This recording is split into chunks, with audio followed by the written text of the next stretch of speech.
ఓం శ్రీమాత్రే నమః. Welcome to ప్రసిద్ధ క్రియేషన్స్. ఈరోజు వీడియోలో సాయిబాబా గారు షిరిడీకి ఎలా వచ్చారు అనే కథను తెలుసుకుందాం. శ్రీ సాయిబాబా గారి షిరిడీ ప్రవేశం గురించి భక్తుల్లో చాలా ఆసక్తి ఉంటుంది. ఆయన ఎక్కడ జన్మించారు, ఎవరు తల్లిదండ్రులు అనే ప్రశ్నలకు స్పష్టమైన ఆధారాలు లేవు. ఎందుకంటే బాబా స్వయంగా తన జన్మ రహస్యాన్ని గోప్యంగా ఉంచారు. కానీ షిరిడీకి ఆయన ఎలా వచ్చారో మాత్రం ప్రసిద్ధ కథల ద్వారా మనకు తెలుస్తుంది. ముందుగా మన ఛానల్ని ఎవరైనా ఫస్ట్ టైం చూస్తున్నట్టయితే తప్పకుండా సబ్స్క్రైబ్ చేసుకోండి. అలాగే పక్కనున్న బెల్ ఐకాన్ని క్లిక్ చేయండి. నా ఫర్దర్ నోటిఫికేషన్స్ వస్తాయి. లైక్ షేర్ కామెంట్ చేయండి.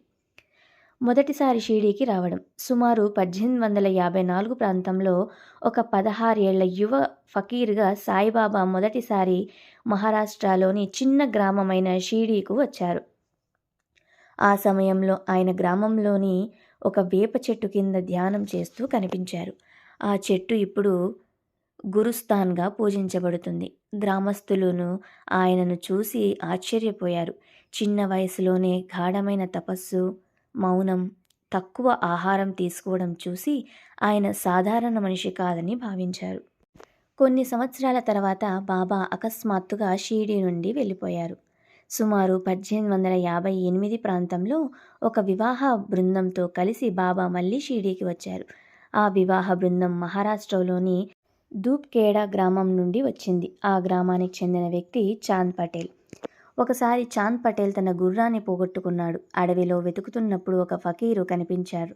బాబా చెప్పారు, నీ గుర్రం దగ్గరలోనే ఉంది, వెళ్ళి చూడు.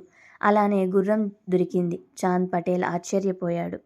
బాబా దివ్యశక్తిని గ్రహించి తన ఇంటికి ఆహ్వానించాడు. తరువాత తన బృందాల వివాహానికి షిరిడీ వెళ్తున్నప్పుడు బాబాను కూడా వెంట తీసుకెళ్లాడు.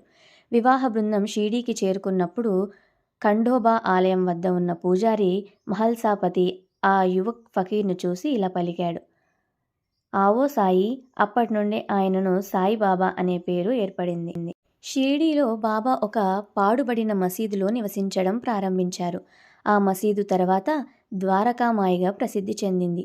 అక్కడే ఆయన భక్తులకు ఉపదేశాలు ఇచ్చి, విభూది ఇచ్చి అనేక అద్భుతాలు చేసి హిందూ ముస్లిం ఐక్యతను బోధించారు.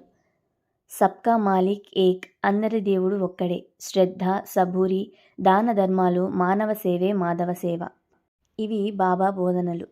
1918 అక్టోబర్ 15న బాబా మహాసమాధి పొందారు. ఆయన సమాధి ఇప్పుడు సమాధి మందిర్లో ఉంది.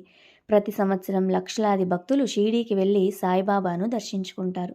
తెలుసుకున్నారు కదా షిరిడీ సాయిబాబా ఎలా వచ్చారు షిరిడీకి అనేది. మీకు నచ్చితే తప్పకుండా లైక్ షేర్ కామెంట్ చేయండి. సర్వేజన సుఖినో భవంతు. స్వస్తి.